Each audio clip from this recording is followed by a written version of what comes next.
All right. Good morning, everyone, and thank you for joining us. I want to welcome you all virtually to the United States Institute of Peace. My name is Jake Stokes, and I'm a senior policy analyst in the China program here at the Institute. I'll serve as the moderator for today's event. Last month, Chinese and Indian troops came to blows in their deadliest border incident since 1967. Clashes culminated on June 15th with the death of 20 Indian troops and an unconfirmed number of Chinese troops. The Indian and Chinese governments have provided few details about exactly what happened along the disputed boundary. The two countries appear to have stabilized the situation by starting a disengagement process. But unlike prior dustups, this unexpected and deadly turn could signal a lasting shift in relations between the two Asian giants. Specifically, the episode raises questions about whether India and China can return to the tense but mostly stable status quo ante at the border, how the standoff might reverberate elsewhere in the Sino-Indian relationship, and how Chinese behavior toward India fits into Beijing's increasingly assertive, and some might even say aggressive, pattern of foreign policy in its neighborhood and beyond. There have already been a number of useful think tank events held and analytical pieces written on the complex geography of the area and the tactical and operational details of events on the ground.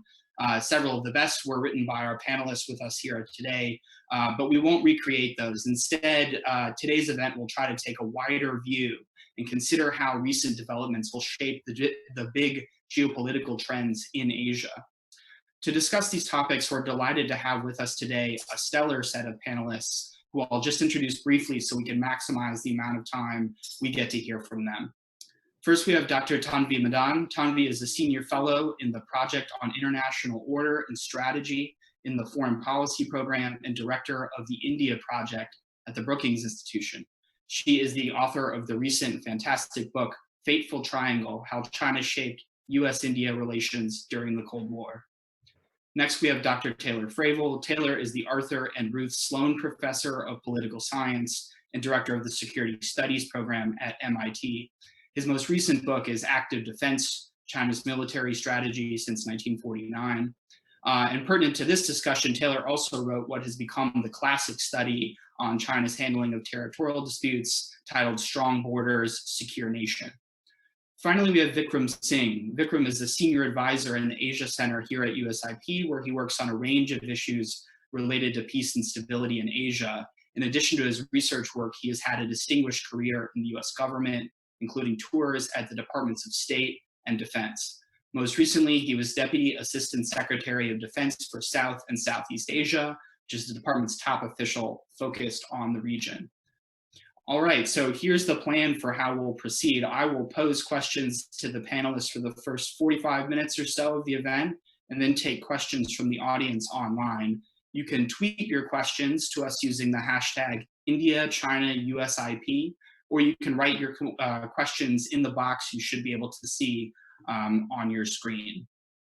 And with that, we'll jump right into it. I'll direct each question to one of the panelists, but I invite the others to jump in if they have thoughts as well, and we'll try to make this a conversation. Tanvi, let's start with you. Given recent events, what are the prospects for a more permanent resolution of the Sino-Indian border dispute? And I guess more specifically, what are the principles analysts have proposed for some sort of resolution and the sort of relative interest on each side to get there? And perhaps more broadly, is this even something that's worth talking about, or is it simply too far out of reach? Thanks, Jake. I think, at the moment, the immediate focus is still on kind of disengagement and de-escalation, and that process is still ongoing. And I think the broader conversation of where this goes in terms of a boundary resolution, in terms of kind of resetting the relationship, will depend on how this process evolves. More broadly, and also kind of the broader impact that this might be having on the China-India relationship. I think what you've seen broadly from the two sides are statements emerging from China and India that suggest somewhat different goals at the moment, with China kind of talking about a restoration of the China-India relationship, while India has been talking about the restoration of the status quo ante, and where the situation at the boundary lay at the end of April, before the standoff itself started. I think to the extent that Indian officials have mentioned the broader relationship, they have mentioned that, look, these what they have called unprecedented developments are going to have a serious impact. That's something the foreign minister said on the broader relationship. And there is a sense in India, this is not surprising that India is focused very much on the boundary and thinks this might adversely affect the broader relationship. It's not surprising because I think India believes that the Chinese have violated the architecture, the kind of agreements. There's a whole set of agreements, protocols, and mechanisms that were designed essentially to do three things. One was to ensure that there would be peace and tranquility at the boundary and resolve any such kind of disputes that came up. Second, that it would facilitate a broader resolution, as you talked about, a more permanent resolution at the boundary. And third, this architecture of agreements and protocols and mechanisms was supposed to allow the rest of the relationship, the economic side, cooperation, global governance issues, etc., to proceed and not be kind of bogged down in terms of the political strains they had on the boundary. And so, if the Indians are thinking that this set of agreements has been violated, that's going to affect how they feel about trying to resolve this this issue more broadly. Now, these agreements did offer, and they are the agreement. This architecture is what is being used to disengage and de-escalate. But I think they also did offer, and still do in some senses, the mechanisms for that permanent resolution you asked about. On the one hand, there's a special representatives mechanism, which is at the National Security Advisor level on the Indian side, and Yang Jiechi is the representative on the Chinese side. And they've met 22 times, in part to try to find a broader resolution. It hasn't really gone very far. The second thing that people have proposed, that short of that, in the meantime, there have been a proposal to demarcate the line of actual control, particularly in the Western sector. There's, I think, about 16 different points where there are points of dispute. And the country's considered it particularly important for the two sides, as both sides have been upgrading their infrastructure and their sides of the line of actual control, that their troops were gonna bump into each other a lot more often as they patrol. They just had more access to this area. And so it was considered particularly important to try to kind of stabilize the situation there. And there was agreement at one point to begin a process to clarify the line of actual control, but it's essentially been stalled since 2002. More recently, Prime Minister Modi has brought it up multiple times, but the Chinese have not shown interest. Why? One view is that the China is concerned it'll prejudice their broader claims. And another view is that the Chinese like the ambiguity, so they can actually make such moves and kind of extend their claims.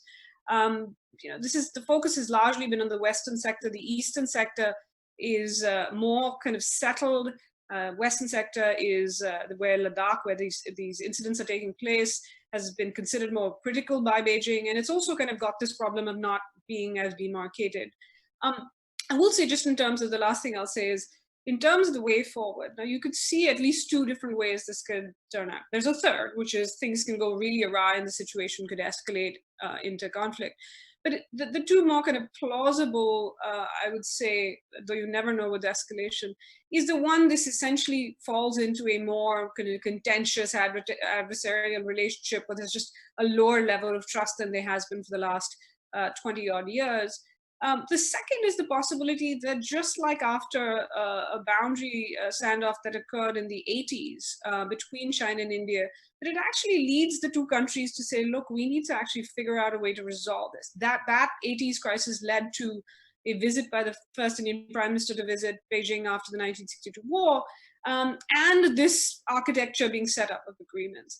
The problem this time is somewhat different, I think, is that there's very little trust. So even if you come to a set of agreements, the question is, the Indian side will say at least, even if we reach an agreement, will the Chinese respect it? But I think there's another aspect, which is Modi is being criticized at home for depending on personal diplomacy with Xi Jinping to try to keep the border stable. And people are drawing comparisons to Prime Minister Nehru's personal diplomacy with Zhou Enlai, saying that didn't work either.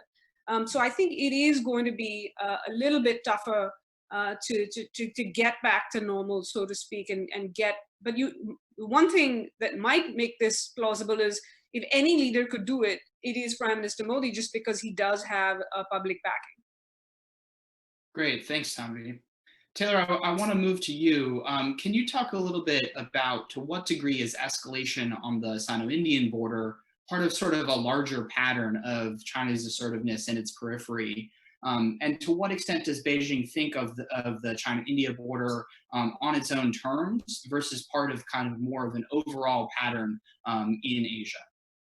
Great. Yeah. No, thanks, Jake. It's a really great pleasure to be here. So clearly this spring, right, there has been a pattern of Chinese assertiveness in pretty much every issue relating to its territorial integrity or sovereignty as contested with other states. And so one looks at activity in the South China Sea with all of the claimants there, in the East China Sea with Japan, Chinese military activity around Taiwan, the national security law in Hong Kong, and so on, up to and including the border with India. So there's no doubt, right, there's been a real push on sovereignty this spring. And so I think the big question is, to what degree is this related, sort of stemming from some common taproot of concern, and to what degree are there different challenges in these areas that China's seeking to manage, which I think sort of really bleeds into the second part of your question, which is to say, I think on the China-India border, certainly there are things that do concern China.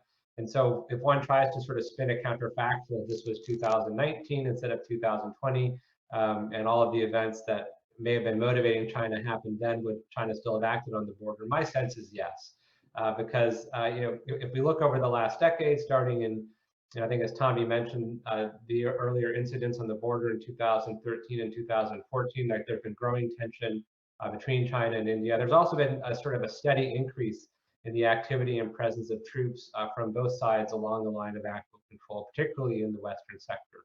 If you look at a chart of what India views as transgressions, or moments when Chinese forces cross what India views to be the line of actual control, I mean, it's really rapidly increased over the last decade, and the bulk of those have occurred in the Western sector. And I won't sort of review really all of the reasons that I think led China to this point, except to note briefly, right, that China learned one lesson from Doklam in 2017, that perhaps it needed to pay much more attention to India on the border than it had in the past, and sort of be prepared to deal with what it viewed then as an Indian provocation. You had the creation of Ladakh as a federally administered Union territory in the summer of 2019, and then all of the sort of infrastructure improvements that I think really shaped sort of Chinese perceptions and probably played a role in what they decided to do this spring. And so in that sense, I think there are definitely specific drivers one can point to, but the broader context would be that China firstly has just adopted what I call a much more strident stance to sovereignty under Xi Jinping. And we've seen this in all of the outstanding territorial disputes, and this was sort of on sort of wide display in the spring of 2020. The second element would be here that I think there's some link between the pandemic on the one hand and China's sort of sensitivity to sovereignty challenges on the other hand, and this idea when it's facing sort of a rapid decline in ties with the United States amid the pandemic, when it's dealing with culpability for the outbreak of the pandemic in the international community, and it's when it's dealing with real economic challenges, it can't sort of afford to have any losses in these disputes over sovereignty that Xi Jinping is really linked to achievement of the China dream. And so I think that explains also why we see sort of a much broader push that China has made around its periphery in the last 6 months. If I can, I just want to add one thing on to what Tommy said in the spirit of having a conversation, which is I've come to the conclusion that the 93 and 96 agreements are just outdated, right? Because they were drafted at a time when there may have been a line of actual control, but the two countries couldn't access it very frequently. And even when they could access it, they would barely come into contact with each other. So you might have had patrols on a weekly basis or something like that. And now both sides, China first, but India's caught up or is catching up, have the ability to, they built roads to these areas, they built forward posts, they have airfields, and it's just a very different situation. So I think one way forward, and I hope it's the 86, 87 model and not the 58 to 62 model, would be to think about what kind of agreement is needed now to take into account the fact that the situation along the line of actual control on both sides is just fundamentally different than when these agreements were reached. I think they're sort of outlines I could think about, and I won't dwell on them now, but happy to come back to it later. But I think that's one thing that's worth sort of probing is, do we go back to where we were before with these agreements, or do we think about kind of new measures that could be put in place that would help bring stability and prevent another outbreak or another escalation of the situation on the border like we saw in the evening of June 15th. Many thanks. Hey, if I could, in the spirit of conversation again, if I could just jump in with maybe a question to both of you. One thing I've heard from some folks I talked to in India was a sort of a notion that, hey, maybe these agreements we've had with the Chinese from our end were designed to do a certain set of things up to and including giving us the mechanisms for resolving the underlying disputes eventually over time.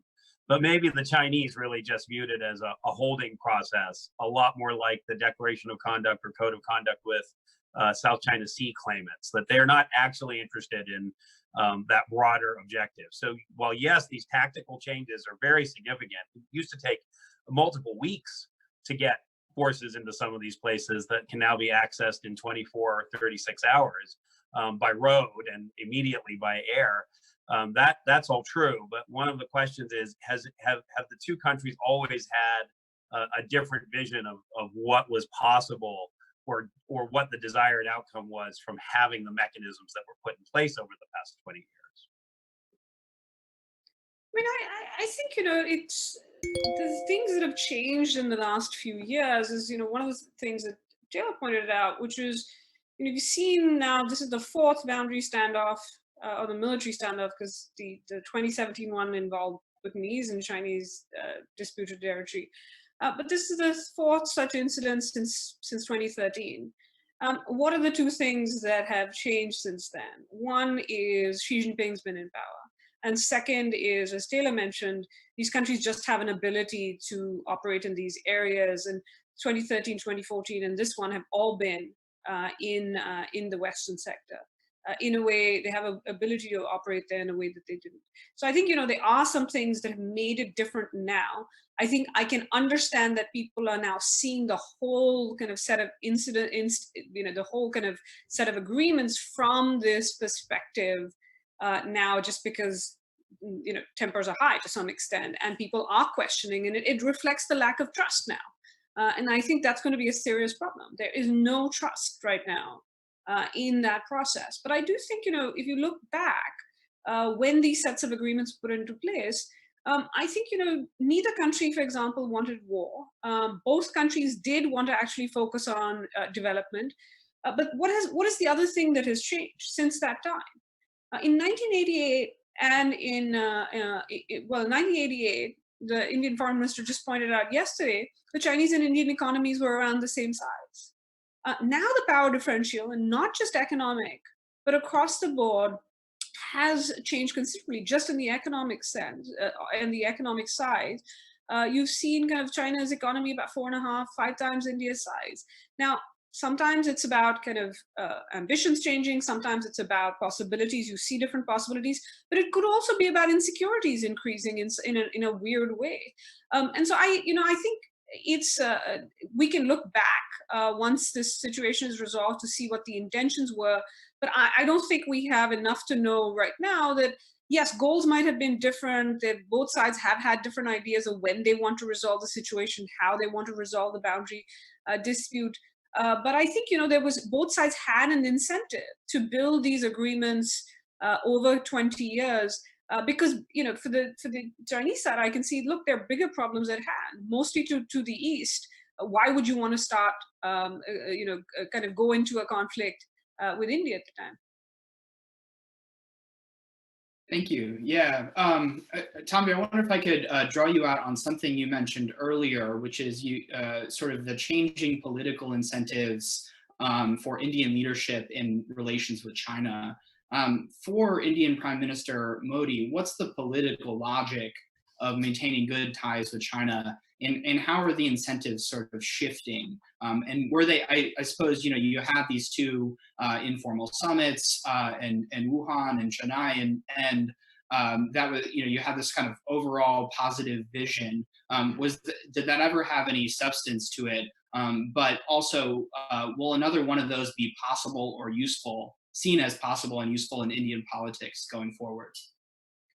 I mean, I think, on the one hand, if you think about the two major parties, the BJP, the ruling party, the Congress party that led a coalition government prior to 2014 for about 10 years, in both sides have essentially follow, they always say they're different, but they've essentially followed the same kind of approach towards China, which is kind of engaging China, trying to kind of stabilize the relationship, both to actually benefit from it, but also to keep it from preventing India from focusing on other goals, whether security or economic or social.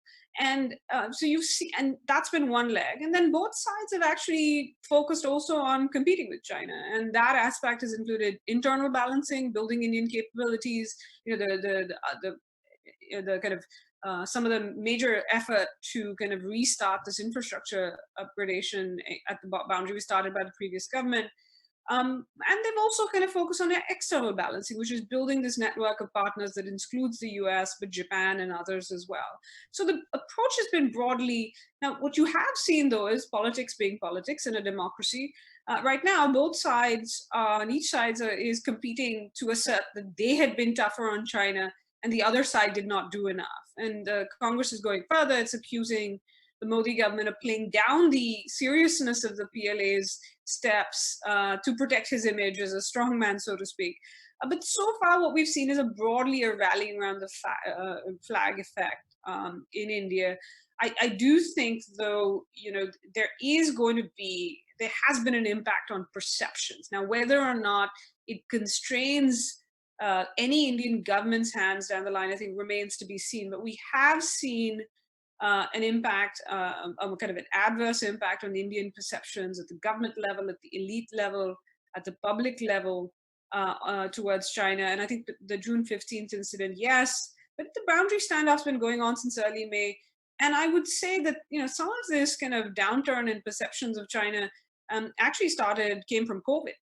That had already been reinforcing kind of the competitive and side of the India-China relationship. So I think, you have seen a hardening of views, and I think it's been particularly striking on the public side where, you kind of seen the kind of anti-China sentiment you usually see. It's gone mainstream in a way that's usually reserved for Pakistan.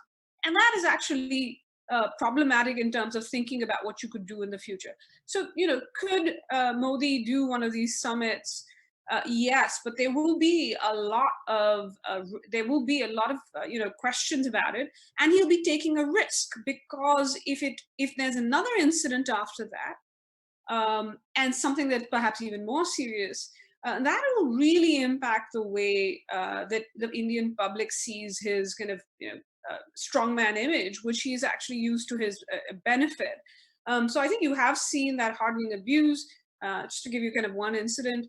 You've heard of kind of a restaurant called Mainland China thinking about changing their name to Mainland Asia because people are feeling that badly towards China. More worrisome, I think, if I were China, is that there's been impact on policies, particularly economic policies and technology policies that the Indian government. Now, how far this impact goes, I think will depend, and whether or not such a kind of summit will be possible, I think will depend on how this crisis evolves. Its duration and its eventual outcome. I think if there's a restoration of status quo ante, that does actually give Modi more space than if India doesn't find that outcome forthcoming. Great. Vikram, I wonder if I can turn to you and just talk a little bit about the how this is being interpreted in U.S. policy circles. Can you talk a little bit about how a change in the frequency or the intensity of Sino-Indian border clashes might affect U.S. policy? At its most basic level, should we worry more about India-China now than we do India-Pakistan, or at least as much? And also, how does the India-China friction affect the India-Pakistan conflict? Great, Jake, thanks. And Taylor and Tanvi, it's so great to be on a Zoom forum with you guys. I think, first of all, for the last 2 decades, really, U.S. policy has been focusing on India kind of in its own right and trying to pull it away from looking at India in the context of its various bilateral tensions and looking at it as, you know, critical as a security partner, an economic partner, an opportunity, looking at it as sort of the anchor of stability in what's now called the Indo-Pacific. But that has also tended to reinforce that the U.S. views South Asia as its own construct and East Asia kind of as its own construct. And what we're seeing right now is in sort of played out in real life how China, for obvious reasons of just geography and its own strategic thinking, views Asia as a whole and as its critical sphere of influence for its own interests. And so from the U.S. standpoint, what I think this does is it offers, in a way, an opportunity for greater strategic alignment with India, because Indian perceptions of China and American perceptions of China's ambitions have been largely aligned. If you look, to a surprising degree, India has backed up, at least at the level of rhetoric, statements about a free and open Indo-Pacific. It has shown that its strategy aligns with the U.S. strategy, which looks different from the what we both think China wants to see in the region, which is sort of a predominant Chinese influence throughout the Indo-Pacific AOR. And India's backed that up with not only the closening of relations that Tanvi was talking about, but also practical cooperation between militaries, ramping up cooperation in the Quad. And so I think from the U.S. standpoint, it's sort of oh, look, China has overplayed their hand with India in a way that might accrue to us strategically in terms of what India will be willing to do in this partnership. So I think in the United States, this has been viewed a little bit as China showing its true colors in a way that might be viewed eventually in China as an error. For before the forum started, we were talking about, do we think the Chinese meant to do this? And most of us had a consensus that, one, we don't know, because the Chinese aren't going to tell us really their version of events, but that it's likely that having fisticuffs lead to fatalities was not probably something the Chinese wanted to have happen, and they're seeing it play out in a pretty dramatic fashion, and in ways that align with core U.S. priorities. So, China is absolutely out of 5G for India. That's not going to happen. TikTok has been banned along with another 59 Chinese apps.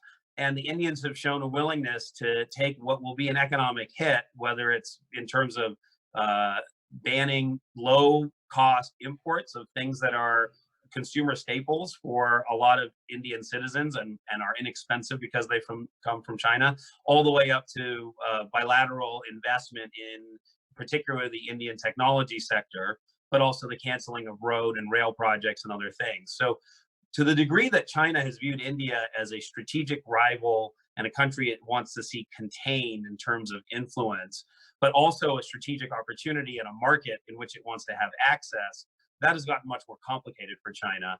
And it's done so in ways that will be viewed in the United States as favorable.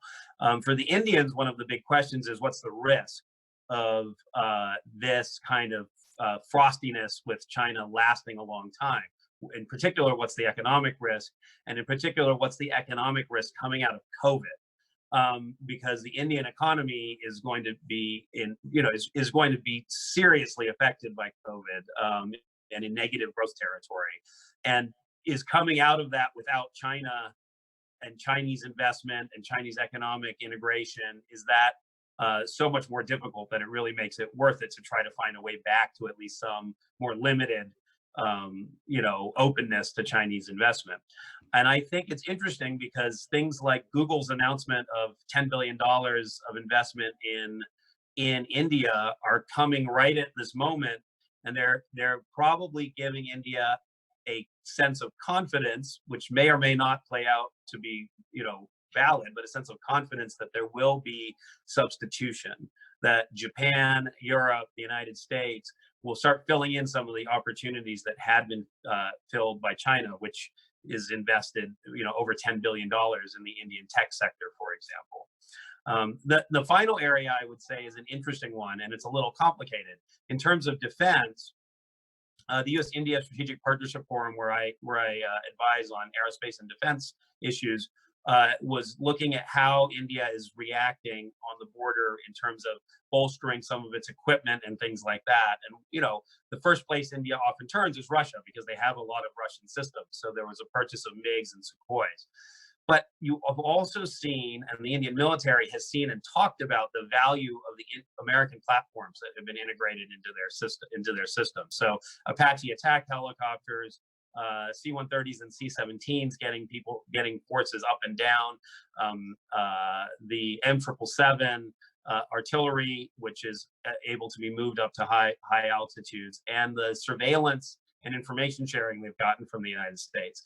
And I think this really crystallizes that value proposition from a strategic standpoint for the Indians, and the United States will be looking to basically show how valuable this is going to be for India, this partnership. Very interesting. Taylor, let me take this opportunity to turn back to you. You wrote a piece in Foreign Affairs, I believe it was last week, that you made an argument that was I found very interesting, and I'm wondering if you can basically let me know if I understood it correctly. You sort of argued that China's actions are not diversionary. That is to say, Xi Jinping is not trying to bolster support at home by being more aggressive towards India for the public's sake, but he might be doing so in the context of elite politics or leadership politics in China. I wonder if you can tell me if I understood that right, and if so, talk about that a little more. And just a related follow-on question, which is, I think in the past, you've seen China try to, in moments of tension with the United States, cultivate better ties with its neighbors. But what we're seeing right now is a moment where there are deep tensions with the United States, but also increasingly deep tensions with the neighbors at the same time. So I wonder if you can talk about the degree to which how that dynamic is being understood in China, and whether there are some analysts or schools of thought that see that as being ultimately problematic. Great, no, thank you. So, yeah, turning first to the kind of diversionary signaling question. I mean, I was struck after the clash on the evening of June 15th, how little attention it received in the Chinese press, particularly focusing on the party's main newspaper, the People's Daily, and then the government's news agency, the Xinhua news agency, because these are sort of authoritative elements of China's news and propaganda system. And there, what was remarkable was there was no articles in the People's Daily at all, I think, for the week afterwards.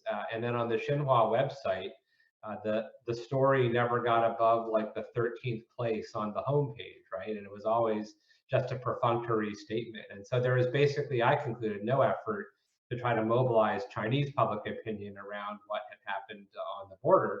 And furthermore, there was no effort to do so by revealing information about Chinese casualties as a way that might sort of tie China's hands and lead it to adopt a more sort of a robust response. And so I took all of that to be evidence that this was probably, or then the final element would be, right, that this just suggested China was also trying to sort of maintain some opening with India to pursue some kind of a diplomatic, at least, not resolution, but disengagement or ceasefire or something to that effect, which is what I think we're seeing being negotiated now, and so that's important. Now the question would be, did sort of, because China did overplay its hand, it did move in 3 or 4 places on the border against India simultaneously in early May. This was clearly that part of the operation was clearly was centrally coordinated, because you can't move that many troops in the Chinese system without authorization from much higher levels, probably the Central Military Commission,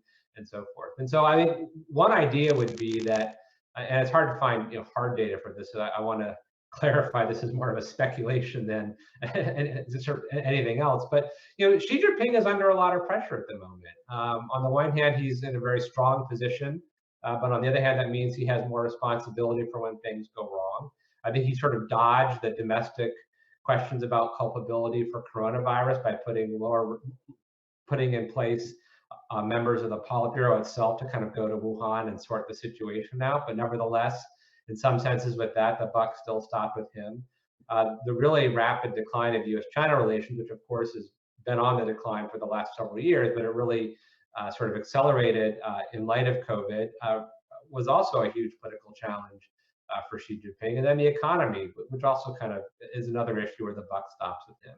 And so one gets a sense, right, that this is a leader who domestically still needs to show that he is doing well on other issues, and sovereignty issues would be one of those areas where he then would believe that China would need to take a strong stand, because there's a story that he could tell internally to the degree that he's facing dissent, that nevertheless he's kind of making important strides and accomplishments. And so I think that would kind of be the story I would tell. Again, it's hard to get kind of hard data to access that, but I think it does make, I think it's certainly plausible given what we do know and what we've seen with regards to sort of Chinese media and whipping up, or not whipping up in this case, kind of Chinese public opinion.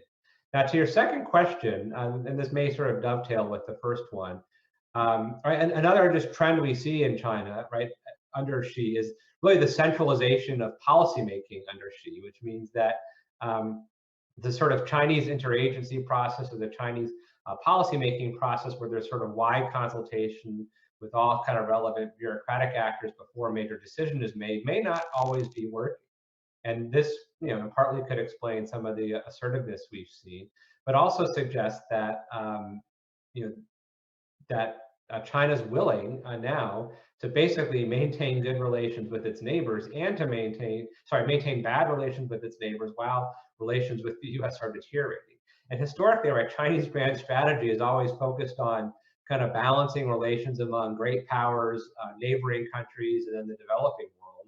And the idea is you never really want to have bad relations with two of these three groups of countries. And right now, China is precisely in a place where it's trending downward on all fronts. And so one sort of has to believe eventually, right, that there will be some kind of a course correction. And you certainly see lots of somewhat indirect and veiled criticisms of the fact that China is in a very turbulent international environment now, among from Chinese sort of analysts and experts, suggesting that there is an opening for a recalibration or reorientation of policy. But on the other hand, if everything is so heavily centralized within Xi Jinping now, and if Xi Jinping has a greater appetite for risk or friction, and if Xi Jinping thinks that China is sort of strong enough now where it can weather those frictions, we may not see this reorientation. I think when we saw it in the past, China was a weaker country. China was a less capable country, but always still a very strong country with a dominant geography, but nevertheless a country that had to be a bit more judicious about how many sort of poor relationships it would have in its diplomacy, especially because, of course, China has no natural allies and lots of neighbors, right? So it has to kind of think carefully about sort of avoiding a counterbalancing coalition.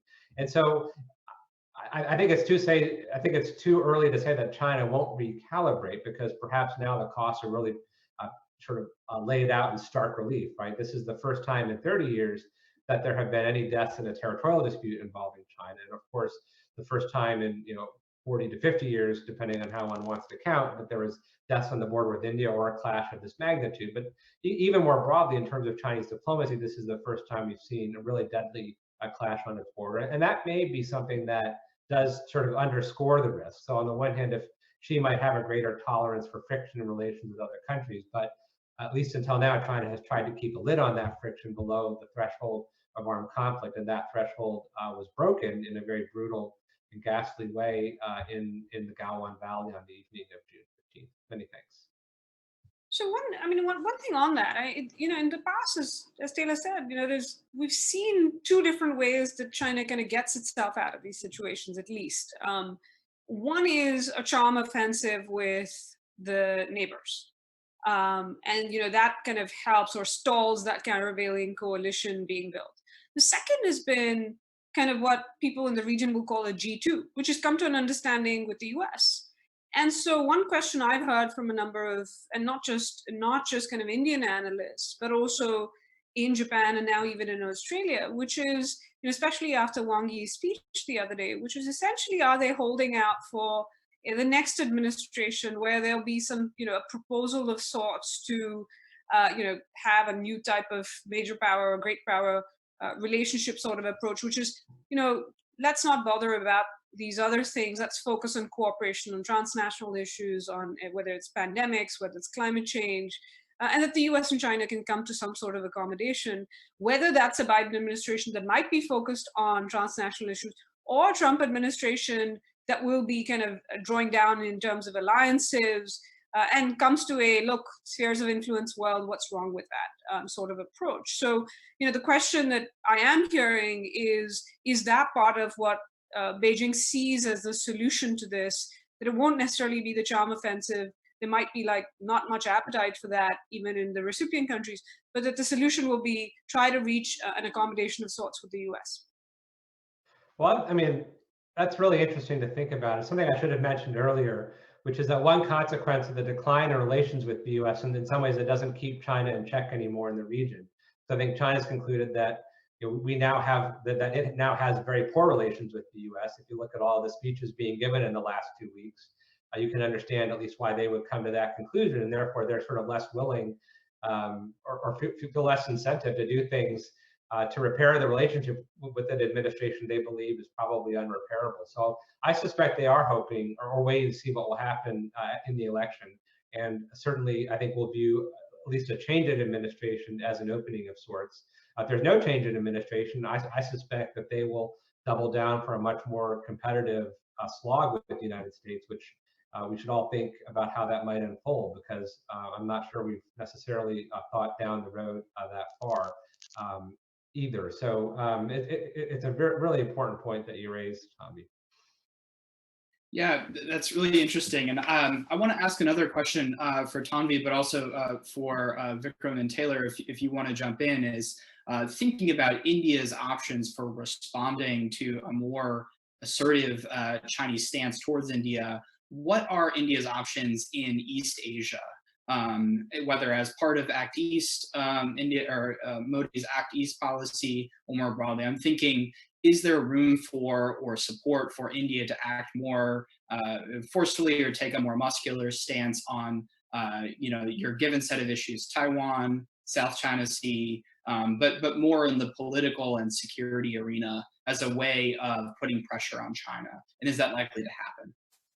I mean, I think you'll see India's focus remain in some ways. And I've seen some commentary that this is not necessarily a good thing for the US, but I think the primary focus for India will be its own AOR, which is the boundary kind of on the continental side, and the maritime zone, the Indian Ocean region.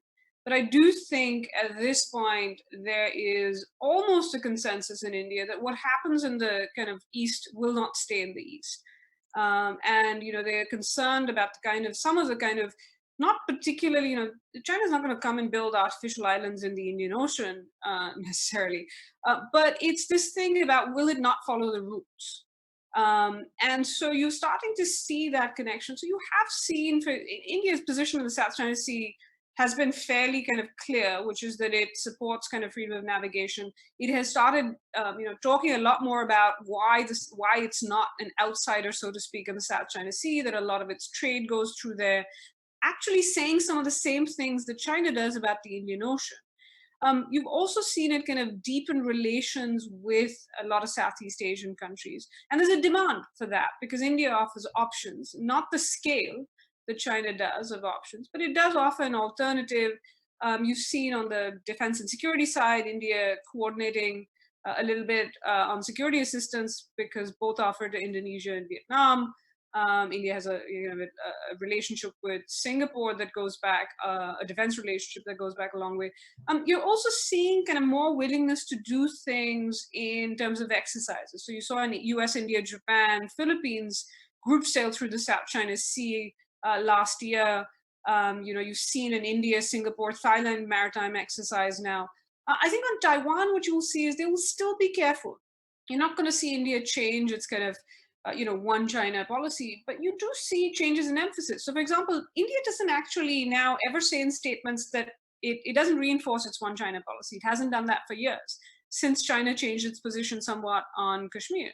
and Arunachal Pradesh, which it started claiming more forcefully. So you do see changes in emphasis, and I think you will see on Taiwan, for example, a willingness to do more economically. I think there is a defense, security, and intelligence relationship that you will not see visibly, but I think on the economic side, on the social side, you'll see greater connectivity. We haven't seen an official announcement. It doesn't intend to be announced, but there have been reports that India is going to send one of its senior officials as ambassador, or kind of the head of its mission in Taiwan. And that's a sign that India is serious about, taking these relationships seriously. And it sees Taiwan also as a potentially kind of important economic partner, as it seeks to kind of get, some of that investment that Vikram was talking about. So I think you'll see India willing to do more, but I think it's going to reinforce, maybe accelerate some trends that were already happening. But there will be still some lines that I think India will not cross, because I think there still is that sense that if you cross too many lines, China can cross the lines, your red lines, too. But I think you've already seen a certain amount of willingness, whether it is, I think getting Australia into something like the Quad exercise, the Malabar exercise, that was going to happen anyway. It had been signaled back in January. But I think those steps, they'll just be more kind of reinforcing of that. You're seeing Indians openly saying we should allow the US and Japan and Australia to have access to the Andaman Islands.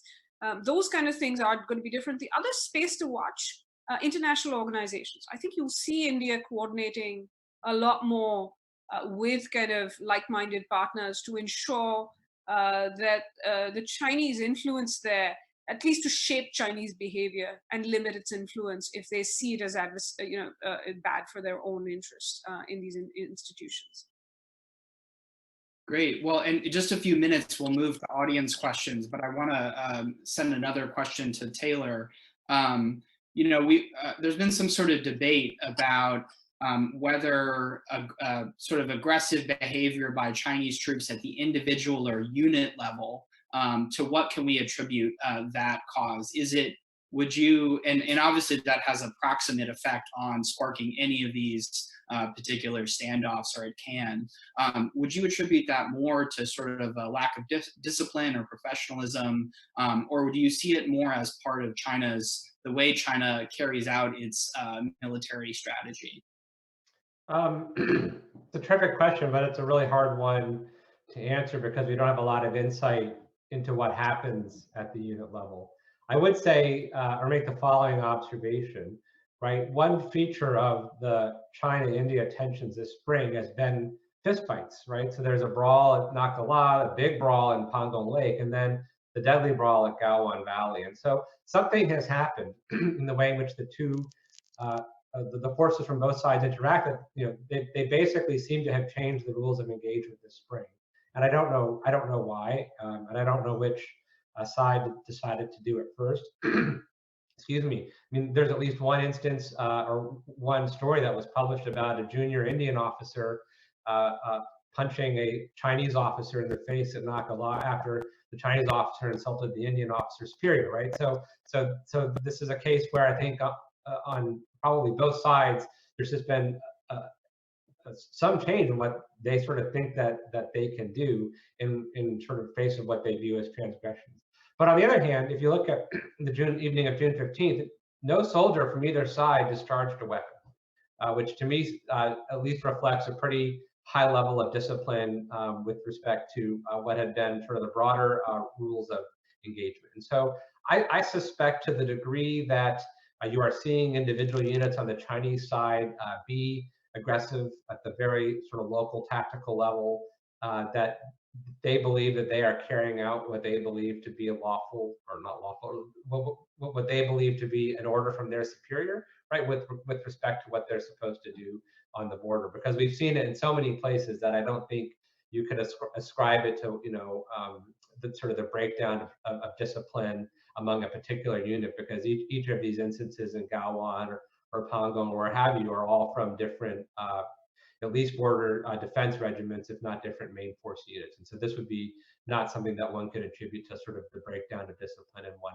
particular unit. So it's a tough question to answer because we just don't have a lot of insight. But I am struck by how this spring, in contrast to to Doklam or 2013 or 14, where you really didn't have any fistfights. I guess if I take that back, in 2017 there was a fistfight in Pongo Lake, and that maybe was the first one, and maybe that's sort of a sign of how things have changed. And then there are, of course, all these videos coming out, and we don't know exactly when they were filmed or where they were filmed, but they do show, I mean, most of them do come from India. They do show Chinese officers misbehaving and acting in what might appear to be an undisciplined or unprofessional manner. But there are also a few that show, similar things happening with some Indian forces, which I just take again to be that there's some change in the rules of engagement that seem to have basically made fistfights somehow permissible in a way that they really had been avoided before. And that is an interesting question as to how that sort of came about, and why something was not done to sort of arrest that development, which clearly had deadly consequences with strategic ramifications and implications. Jake, I just had two things I wanted to flag on tying to both of these. So one is on whether there's opportunity east. I think that Tanvi's absolutely right. India is going to need to focus on its neighborhood. In particular, if you look at where boundary disputes were all settled with Bangladesh not very long ago, but there's been a lot of tension over the citizenship bill and the changes potentially to the status of longtime residents of India that came from Bangladesh, and whether they will be rendered stateless, or whether what that might lead to. And then Nepal, there's been a sort of an acceleration of the territorial dispute there, with Nepal being much more assertive. And I think India is going to be worrying about what the Chinese relationship is with all of its neighbors, Sri Lanka, famously the Hambantota port issue, and of course Pakistan, which you had asked me about earlier, but where the deepening of the China-Pakistan relationship poses a very interesting strategic challenge for India, because essentially, India's arch rival now has a big buddy that has deeply integrated into its system and committed to its economic well-being, and is increasingly vocally taking its side when it comes to who's responsible for what happening in Kashmir and with the line of control with Pakistan. So the Indians have to be looking at that and saying, Pakistan seems to have got China into a position of being its muscle behind it on these issues. And so all of that mitigates towards India focusing on its own region.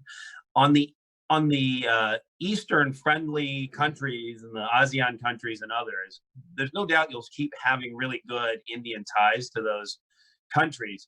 One interesting thing is how those countries view India's response to Chinese aggression, and how they interpret Chinese willingness to go to deadly force even with a major power like India, and whether there's a signaling impact of China's actions vis-a-vis India on the claimants in the South China Sea and others all the way around to Taiwan, and what the Chinese are thinking about what that impact could be. So, and I think in that sense, solidarity between India and other countries who face similar assertiveness from China is an area of opportunity. And I expect that the Indians will try to continue, or at least build on what they've done with ASEAN, with the Quad, and with others, even if they're mostly focused in the immediate area, in their immediate neighborhood. Yeah, thank you. That's a great point. We just have a few minutes left here, so I want to get in a question from the audience. We've had a couple questions related to sort of Russia's role. So I wonder if I can kick it to Taylor to talk about quickly about the Sino-Russian relationship, and basically are the Chinese, or might the Chinese be leaning on the Russians to be quiet about this, right? Or to and more broadly to restrain or roll back their relationship with India. And for Tanvi and Vikram, what are the Indians doing to maintain that relationship, and to what extent are they sort of willing to let Russia fall more into kind of the Chinese camp and substitute US or other maybe Quad or Western partners in response? So maybe Taylor first. Sure, yeah, I'll try to keep it brief. I think, the China-Russia relationship, people debate whether it's a proto-alliance or something else.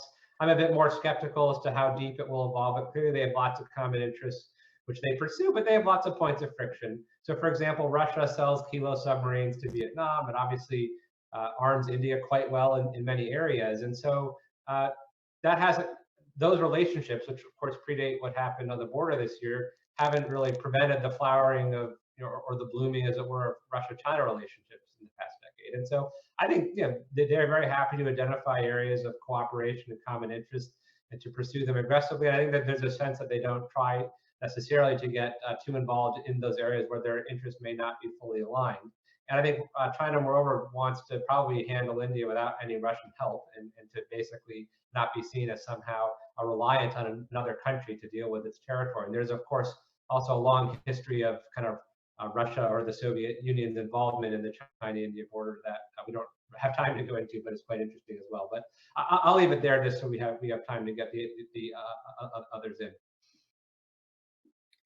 So I think, in some ways, India would like to see those areas of friction between China and Russia increase and, the areas of cooperation be limited. They have found the Russians, the Indians want a good relationship with Russia for at least 3 reasons in the China context. I mean, one, they do believe they think that China and Russia will eventually split, just as they did in the Cold War. And whenever there's a Sino-Soviet split, it has benefited India. When the two countries have been close to each other, that has not been good for India. And so India hopes, and it keeps appealing to the West, that you need to make up with Russia if you're focused on China. And they don't tend to kind of understand American or Western concerns about what Russia's been doing as much, because that's just not their priority, I guess. Second, Russia remains a key source of military equipment, spare parts, but also certain technology that only the Russians will supply India. So one question for other countries in kind of the West in particular is, are they willing to kind of pick up the slack there? Because the Russians do offer that as a comparative advantage. This is why you saw the Indian defense minister go to Russia. And then finally, another aspect, which is India wants to keep Russia on side. So, you don't want, Russia can do Indian interests a lot of harm if, for example, they collaborate much more strongly with China at international institutions, whether that's the UN Security Council, or they can be very unhelpful to India at the BRICS, in the Shanghai Cooperation Organization. Very quickly, there are, however, Indian concerns, which I think sometimes are not appreciated enough about Russia, partly because the Indians never talk about it publicly. And that includes, and I think topmost of that list, is the fact that the Sino-Russian relationship is not just close, but in recent years has been growing, particularly in the defense and technology space. That has implications for India, and since it's still buying these things. Second, they noticed the Russians have not been supportive publicly of the Indian stance. They have talked about respecting Chinese sovereignty and respecting Indian sovereignty.